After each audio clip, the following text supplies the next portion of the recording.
খুবই ইম্পর্ট্যান্ট একটা topic cover করব। টপিকটা হলো আত্মসম্মান বোধ। আমাদের সবার মধ্যেই এটা রয়েছে কম বেশি। এবার এই আত্মসম্মান বোধের সাথে আত্ম অহংকারের ফারাকটা কোথায়, এই ফারাকটাকে যদি আমরা খুব সহজে বুঝে যাই তাহলে আমাদের জীবন যাপনটা অনেক সহজ হয়ে যায়। এবং এই পুরো ভিডিওটার উদ্দেশ্যই হচ্ছে, আমার সম্পূর্ণ কথাবার্তার উদ্দেশ্যই হচ্ছে যে এই ফারাকটাকে এস্টাবলিশ করা এবং দেখা যাক যে এই পুরো আলোচনাটার মাধ্যমে আমরা সেই ফারাকটা পর্যন্ত পৌঁছতে পারি কিনা। এবং তার মধ্যখানে আমরা কথা বলবো মানুষের করা অপমানকে নিয়ে, কারণ সম্মান যেখানে থাকবে অপমানও সেখানে থাকবে, একদম বিপরীতটা। নমস্কার, আমি গৌরব তপাদার। আপনারা আমাকে দেখছেন অনেকদিন ধরেই ইউটিউবে, ফেসবুকে, ইনস্টাগ্রামে, কখনো প্রেত কথায়। আমার কেরিয়ার শুরু হয়েছিল এই ধরনের ছোট ছোট টক্স দিয়ে এবং মধ্যখানে আমি আমার জীবনের বেশ কিছু পাড়াও এর মধ্যে দিয়ে গেছি এবং সেখান থেকে আমি জীবনের প্রতি আরও বেশ কিছু দর্শন আমার তৈরি হয়েছে এবং সেই দর্শনগুলো এখন হয়তো শেয়ার করার পালা। পুরো ভিডিওটা যদি মন দিয়ে শোনেন তাহলে হয়তো অনেক প্রশ্নের উদয় হতে পারে, সেই প্রশ্নগুলো কমেন্ট সেকশনে লিখতে পারেন। দ্য থিং ইজ, আত্মসম্মান আসলে কি? আত্মসম্মান বোধ হলো নিজের চোখে নিজের প্রতি যে সম্মান। আমাদের একটা মিসকনসেপশন আছে, সেই কনসেপশনটা হচ্ছে যে আমাকে উল্টো দিকের লোকটা কোন চোখে দেখছে, কতটা সম্মান করছে, সেটা বোধ হয় আমার আত্মসম্মান বোধ। কিন্তু সেটা কিন্তু আসলেই আপনার আত্মসম্মান বোধ নয়। আপনার আত্মসম্মান হলো আপনি নিজেকে কতটা সম্মান করেন, আপনি নিজেকে কোন চোখে দেখেন। বেশ কিছু কাজ আছে যে কাজগুলো করার পর দেখবেন খুব ভালো ফিল হয়, যেমন গরিব দুঃখীদেরকে একটু খাবার দাবার খাওয়াবেন, দেখবেন নিজেকে হিরো বলে মনে হবে। অন্ধ ব্যক্তি রাস্তা পার করছেন, তাকে রাস্তা পার করতে হেল্প করে দিলেন, দেখবেন নিজেকে বেশ হিরো হিরো ফিল হবে। বাড়ি আসার পর সেই ঘটনা সবাইকে বলবেন। বন্ধুদের মধ্যে সবাই মিলে একটা প্রবলেমকে সলভ করতে পারছে না, অফিসে কেউ প্রবলেমটাকে সলভ করতে পারছে না, আপনি সলভ করে ফেলেছেন, দেখবেন আপনার নিজেকে হিরোর মতো ফিল হবে। কেউ পারেনি, আমি করে ফেলেছি, আমার জন্য এই কাজটা হয়েছে।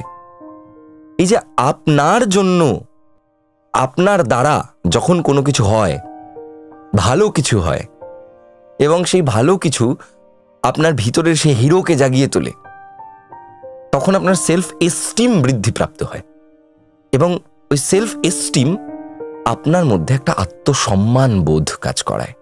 আপনি নিজে নিজেকে সম্মান করতে থাকেন কারণ আপনি এই কাজটা পারেন।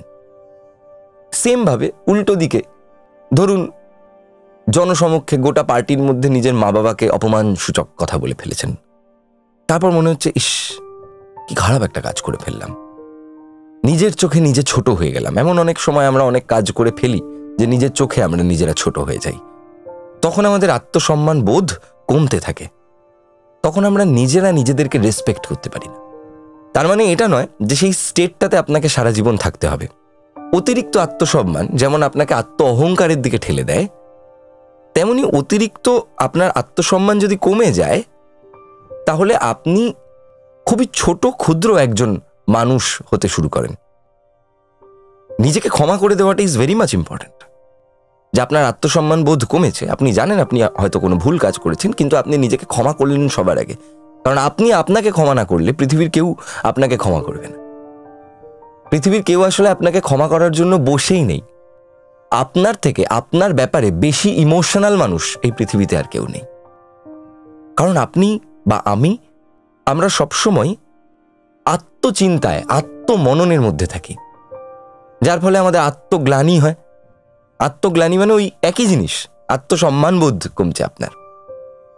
এই যেমন প্রচুর নেতা দাদারা রয়েছেন, সারা বছর প্রচুর ঘুষটুস খেলেও বছরের একটা সময় একটুখানি গরিব দুঃখীদের একটু চাল ডাল দিয়ে দিল, একটু কেক খাইয়ে দিল, হ্যাঁ, বিভিন্ন রকম পদ্ধতির মাধ্যমে নিজের আত্মসম্মানকে একটু বাড়িয়ে তোলেন যে না না সারা বছর এত আত্মগ্লানিতে ভুগেছি, এই একটা সময় একটুখানি গরিবদেরকে সাহায্য করে এই ব্যাপারটাকে একটুখানি কাটিয়ে নি বাবা।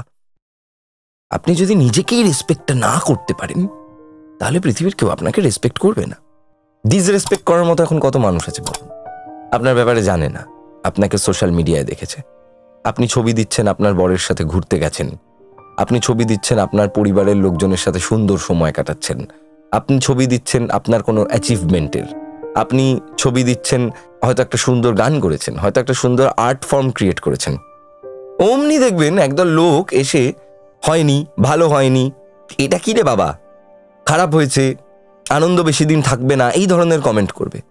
না চাইতেই আপনাকে ছোট ছোট কথা বলবে। আপনার আশপাশে আপনার বন্ধুরা আপনাকে দেখবেন আপনার সাকসেসের পর একটু অ্যাভয়েড করে চলবে।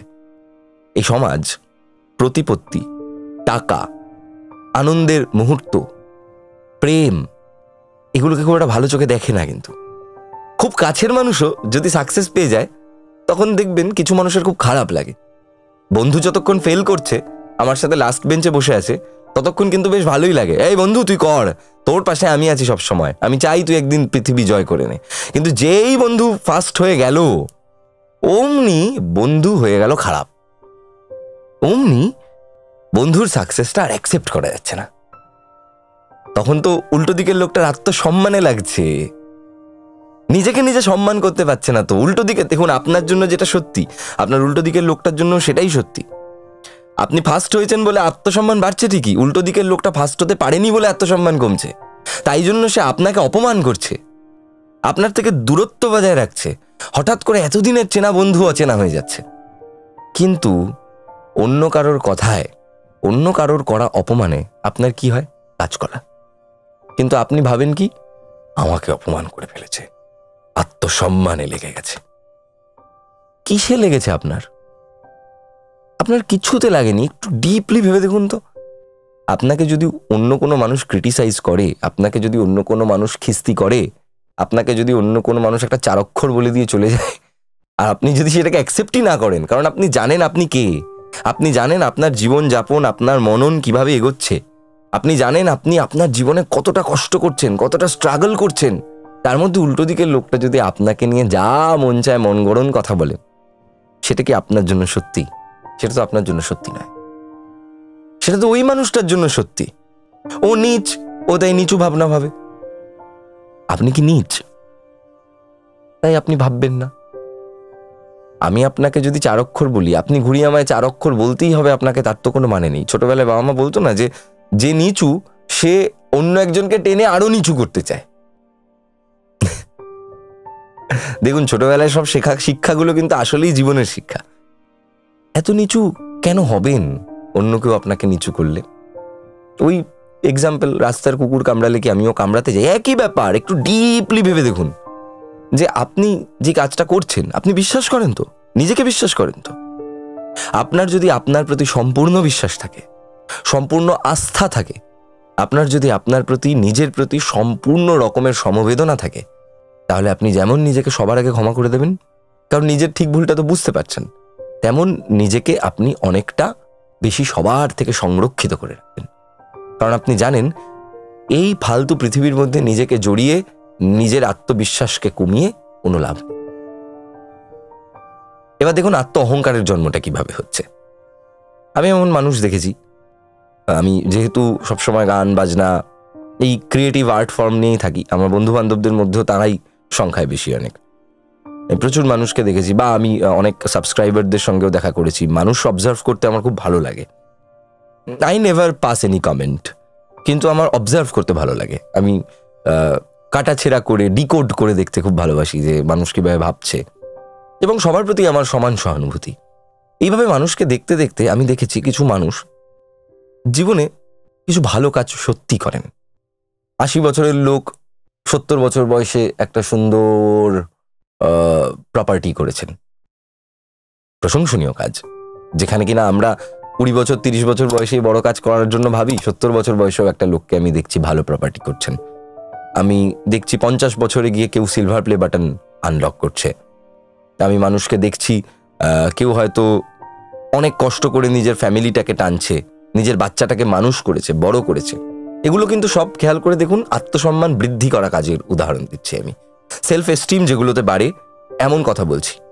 অল্প বয়সে কেউ গান গাইতো, পাড়ায় প্রোগ্রাম করতো, কয়েকটা অ্যাওয়ার্ড পেয়েছে, আত্মসম্মান বৃদ্ধি করার মতো কাজ করেছে, কাজ হয়েছে, নাচ করতো কেউ। কিন্তু সমস্যাটা হচ্ছে এত অবধি সব ঠিক ছিল।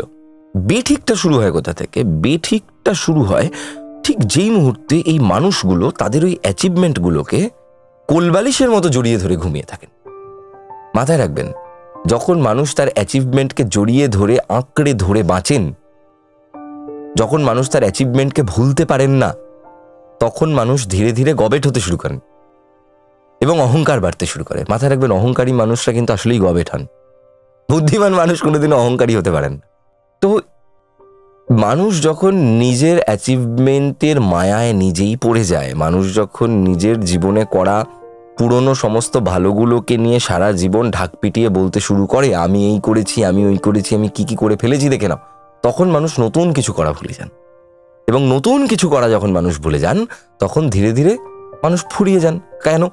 তার কারণ পৃথিবীতে যে কোনো জিনিস সৃষ্টি হয়েছে তার একটা ক্রিয়ার জন্য।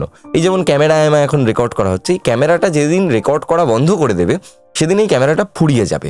এই মাইকটার যেদিন রেকর্ড করার ক্ষমতা, ক্যাচ করার ক্ষমতা, সাউন্ডকে বন্ধ হয়ে যাবে, সেদিন মাইকটা ফুরিয়ে যাবে, আমরা মাইকটাকে ফেলে দেব। তেমনভাবেই একজন মানুষের যদি জীবনে কিছু আর করার না থাকে, তার সব অ্যাচিভমেন্ট হয়ে গেছে, আর কিছু নতুন তার করার নেই। এবার তিনি শুধু খাবেন, পটি করবেন, জন্ম দেবেন, সংসার করবেন, খাবেন, পটি করবেন, সংসার করবেন, খাবেন, পটি করবেন, একটু ঝগড়া করবেন, সংসার করবেন। এই যে সাধারণ একটা জীবনযাপন, আমি ছোট করছি না আমি জীবনযাপনটাকে, কিন্তু এটাও তো একটা জীবনযাপন। এই জীবনযাপনটা কিন্তু আসলেই মানুষগুলো ফুরিয়ে গেছেন। তারা নতুন কিছু দেওয়ার নেই। যেহেতু নতুন কিছু আর দেওয়ার নেই, তাই জন্য তিনি এখন অন্যকে নিয়ে চর্চা করেন। বাড়িতে দেখবেন যে মায়েদের জীবনী শক্তি এখনো ফুরিয়ে যায়নি, তারা দেখবেন নতুন নতুন রান্না বান্না করে পরিবারকে খাওয়ানোর জন্য, ওটা তার কাজ বলে তার মনে হয়। আবার এমন পাড়ার কাকিমাও দেখবেন যাদের বাড়িতে হয়তো রান্নাটাও ঠিক মতো চড়েনি, কিন্তু আপনার বাড়িতে কি হয়েছে সে ঠিক ভালোভাবে জানে। আপনার বাড়িতে কি হচ্ছে, আপনার বাড়িতে কোন মেয়েটা এসছিল, কোন ছেলেটা এসছিল, আপনার পরিবারে কার সাথে কার ঝগড়া হয়েছে, সব জানে। দেখবেন, কারণ তারা ফুরিয়ে গেছেন, তো তারা তো তলিয়ে গেছেন অন্ধকারে, তাদের তো জীবন শেষ হয়ে গেছে। তো আমরা আজকে আলোচনা করলাম আত্মসম্মান নিয়ে, অপমানকে কি করে রিজেক্ট করব সেটা নিয়ে, এবং আত্ম অহংকারের জন্ম কোথা থেকে হচ্ছে সেটা নিয়ে। আশা করছি এই টপিকটা আমরা যেটা কভার করলাম, এই টপিকটা নিয়ে আপনাদের কোনো প্রশ্ন থাকতে পারে। যদি পুরোটা শুনে থাকেন তাহলে সেই প্রশ্নগুলো লিখবেন। পরবর্তীকালে কোন টপিক কভার করতে চান, কোন টপিকে শুনতে চান সেটাও লিখবেন, এবং আমাদের সাথে থাকবেন সব সময়। চ্যানেলটা সাবস্ক্রাইব করবেন। খুব বেশি ভিডিও দেওয়া হয় না, তবে ফেসবুকে বেশ অ্যাক্টিভ থাকি, গৌরব তপাদার নাম আছে।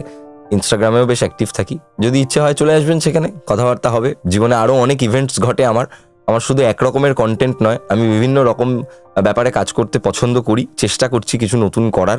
ওই যে নতুন করার খিদে থেকেই রোজ কাজ করে যাচ্ছি, কিছু একটা নতুন করার চেষ্টা করে যাচ্ছি। এই বছর 2026 সাল আসছে, যেটা বছরটা, সেখানে অনেক নতুন কিছু প্ল্যান প্রোগ্রাম রয়েছে। আপনারা সাথে থাকলে এই জার্নিটা অনেক সুন্দর হবে।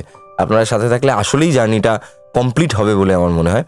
এবং আমার মনে হয় এই চ্যানেলে আপনারা আমার আগে যে ভিডিওগুলো দেখতেন, সেই ভিডিওগুলো দেখার পর যখন এই ভিডিওটা দেখবেন, আপনাদের আমার প্রতিও একটা ধারণা হবে যে আমি কোন জার্নিটার মধ্যে দিয়ে এসেছি। তাহলে হয়তো আমার কথাগুলোকে বিশ্বাস করতেও আপনাদের অনেকটা বেশি সুবিধে হবে, এবং বুঝতে অনেকটা বেশি সুবিধে হতে পারে। কোনো অংশ কঠিন হয়ে গেলে জানাবেন, সেই অংশকে আমি পরে আবার ডিকোড করে নিশ্চয়ই বলে দেবো। আজকের মতো চললাম, টাটা।